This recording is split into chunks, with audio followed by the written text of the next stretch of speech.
నా పేరు రాము, ఎస్ఎఫ్ఐ విజయనగరం జిల్లా కార్యదర్శి. ప్రశాంతమైనటువంటి విశాఖపట్నం నగరంలో, ఆంధ్ర రాష్ట్రంలో మత ఉన్మాదాన్ని, మత ఘర్షణలను సృష్టించే విధంగా బీజేపీ ఆర్ఎస్ఎస్ పావులు కలుపుతోంది. మొన్నటి వరకు తిరుమల లడ్డూలో కల్తీ జరిగిందని చెప్పారు, నిన్న సనాతన ధర్మం అని చెప్పారు. ఈ రోజు ఏకంగా ఆంధ్ర యూనివర్సిటీల్లోనే ఆర్ఎస్ఎస్ మోకలు ఎవరైతే ఉన్నారో వీళ్ళు ఏకంగా మత ఉన్మాదాన్ని ప్రచారం చేసే విధంగా చర్యలు చేపడితే ఇది ఏంటి? ఇది ఒక లౌకికవాదాన్ని నిర్మాణమైనటువంటి యూనివర్సిటీల్లో ఈ రకంగా మత ఘర్షణలు ఎందుకు సృష్టిస్తున్నారని చెప్పేసి అడిగినటువంటి విద్యార్థుల పైన ఆర్ఎస్ఎస్ గోండాలు రాళ్లతో, చెప్పులతో దాడులకు దిగారు.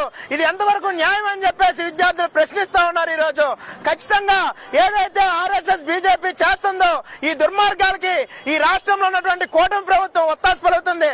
అందుకే ఎవరైతే దాడులు చేశారో వాళ్ళ పైన ఇప్పటి వరకు పోలీసులు గాని, రాష్ట్ర ప్రభుత్వం గాని ఎటువంటి చర్యలు చేపట్టకపోవడం పక్కన పెడితే కనీసం పన్నెత్తి ఒక మాట కూడా ప్రశ్నించే పరిస్థితి లేదు.